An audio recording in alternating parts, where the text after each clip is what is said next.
then at that moment the guy will wake up and start singing. And so, because the main catch was, well, sometimes people, I'm really a big fan of musicals actually. And lots of people, sometimes you hear them, when they don't like musicals, they say, well, musicals are for people with no brain. So, well, the idea was to do a small catch with that, where actually everyone who will be singing will be because they have no brain in that. Yeah. So. You have the right brain and the wrong brain is the one that can't sing, right? Yeah. But then if you remove his brain for him to sing at the end, okay, never mind. Yeah. I'll just explain that.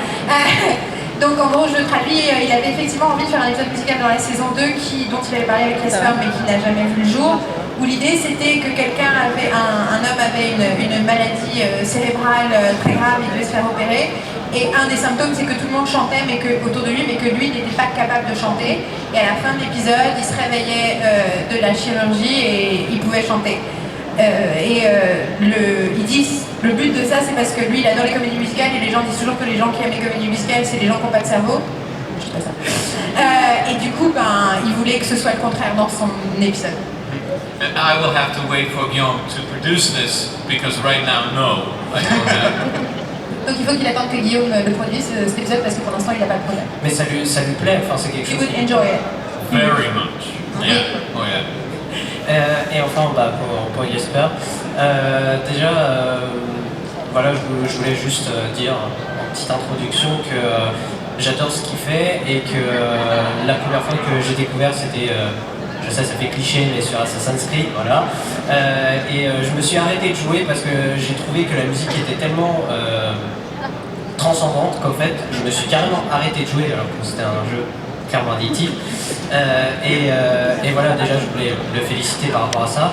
Et ensuite, je voulais dire que quelle inspiration il a, parce que justement, je trouve que sa musique, elle a vraiment quelque chose, en fait, elle a vraiment sa patte, il a vraiment quelque chose d'unique. Donc je voulais savoir quelles inspirations musicales il peut avoir. So first off, he wants to introduce his question by saying that he's a huge fan of your work and that he discovered it playing Assassin's Creed, and he's saying it really basically he realized he stopped playing. And it's like a super addictive game, but like when he heard your music, suddenly he stopped and he was like, what is that? And so he wanted to share that with you first, and then he feels that your music in general has such a specific touch, something special about it, something that he finds he doesn't find anywhere else, and he's wondering about your inspirations and your work and your creative process. Yeah, I mean, I grew up in what we call the European demo scene, which is a place where kids basically learn how to program computers. I had a Commodore 64 as a kid. I had to teach myself how to do music. My friends were programmers, they were graphic artists. We produced these we called them demos. They were really a presentation of the ability that we had. And we didn't know anything about anything, so we had to teach ourselves everything. So we had to program our own music programs and all these kind of things. I'm not a programmer, but that's kind of how it started for me. And then I co-founded a video game company, and that's how I got involved with video games. Donc en fait, il a grandi dans ce qu'il appelle la European Demo Scene, donc la scène européenne de démo. Et en fait, il avait un Commodore 64 quand il était jeune, et il avait des amis programmeurs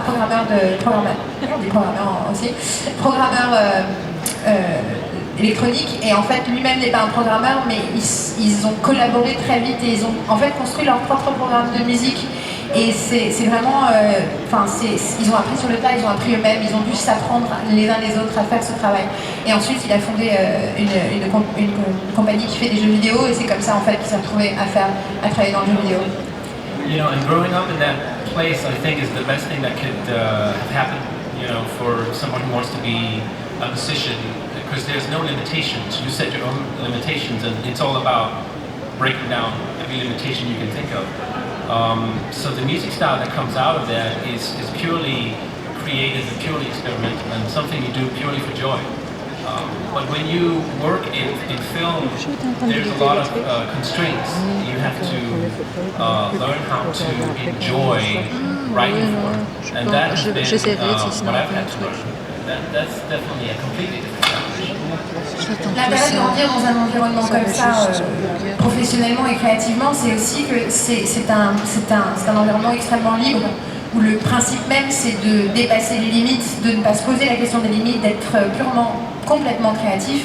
Travailler pour le cinéma c'est autre chose, travailler pour l'audiovisuel en général c'est autre chose, où tout d'un coup il y a des limitations très spécifiques et ils disent qu'il faut apprendre à aimer travailler pour quelque chose. Et ça c'est quelque chose, vraiment c'est un apprentissage des années récentes parce que c'est une autre forme de travail. And I was just going to finish by saying, and for video games, specifically in the beginning of the video game industry, which I was involved with as well, there was not a lot of constraint in the music as well. Nobody really knew how video games were supposed to sound, so we kind of invented it along the way. So I felt like I got a lot of creative freedom in the scores that I wrote for that. Et en plus, le fait d'avoir commencé à travailler pour des jeux vidéo, à une époque où on ne savait pas vraiment à quoi c'était censé ressembler la musique d'un jeu vidéo, ça donne liberté et que donc son style est vraiment influencé par cette créativité sans borne et sans limite. Et que voilà, sa façon de travailler, de faire de la musique pour jeux vidéo, ça vient de là. You want to say something? Well, yeah. First of all, I agree with you. I'm a big fan of your work. I was just playing your game yesterday. I was playing Assassin's Creed Unity, which is in Paris. I always wanted to play that when I was in Paris. I'm weird. D'abord, il voulait dire qu'il était fan et qu'en plus hier il jouait à Assassin's Creed Unity qui se passe à Paris parce qu'il voulait jouer sur Assassin's Creed Paris à Paris. Voilà. Et il dit qu'il est bizarre. So the constraints you were talking about, like, I was just interested. What are those constraints? Is it a constraint of a more structured story, or because in a video game the story is kind of is more free form depending on what the player does. And then in a movie, it's really what shot is in front of you. Well, Parce qu'en fait, il se pose juste la question des limites dont il parlait par rapport au film et de quel type de limites. Ce qu'il s'imagine, c'est que le fait que le jeu vidéo est beaucoup plus une unité temporelle, très différente, alors que le film, c'est le plan que tu as en face de toi et pour lequel il faut faire de la musique. Yeah, it's like we were talking about earlier, everything can be very compressed. If you have a 20-minute to express something, and so you end up with music that has to express a lot of different things in a very short amount of time. In a film, you can go from an action scene to a love scene within 10 seconds, and you have to work on ways to blend those styles together so it doesn't feel completely, they have to blend together sometimes, or and in video games, you're often asked, okay, we have a combat moment. Let's spend, let's do 2 minutes for a combat scene here. And if the game player decides to do that for 5 minutes, the music will keep playing. If he decides to do it for 30 seconds, well, the music will just play 30 seconds. But you have to be able to compose it in a way so it takes into account that, the game player, we don't know when he's going to stop this combat moment. That's one aspect. Donc en fait la limitation effectivement c'est par rapport à ce que disait James tout à l'heure sur ce qu'il aimait dans la 4e dimension, que c'était des trucs courts de 20 minutes et que tout était à l'intérieur.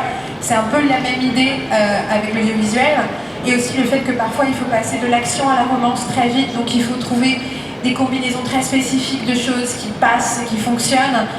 Et la différence effectivement du temps, c'est que quand il fait la musique pour une scène dans un jeu vidéo, il ne sait pas si la personne va jouer 30 secondes, 2 minutes, 5 minutes, 10 minutes. Et en fait, il faut faire de la musique au cas où, comme pour quelqu'un comme toi qui s'arrête de jouer quand il entend la musique. Donc voilà. I want to talk a little bit about origins, because we haven't. Donc je voudrais quand même qu'il nous parle un peu de la suite de Metal Hurlant, parce que là on a beaucoup parlé de ce qu'il y avait eu.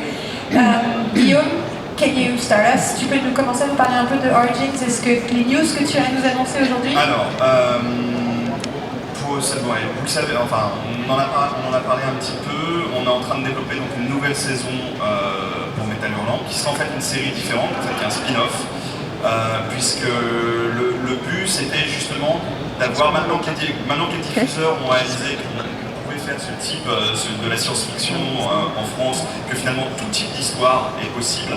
Maintenant, le but c'est évidemment d'avoir un peu plus de place pour pouvoir s'étendre sur les personnages, pouvoir suivre plus longtemps une histoire. Et donc la nouvelle saison qui s'appellera Metal Hurlant Origins, et en fait cette fois-ci sera une histoire complète pour la saison, qui qui démarrera avec un settings durant la Deuxième Guerre mondiale, parce que si vous avez vu, enfin si comme moi vous êtes fan du dessin animé Metal Hurlant, il y a un sketch qui moi est resté gravé toute ma vie depuis que je l'ai vu en moi. C'est un sketch qui démarre avec des Flying Fortress en fait, qui est une scène exceptionnelle dans ce dessin animé.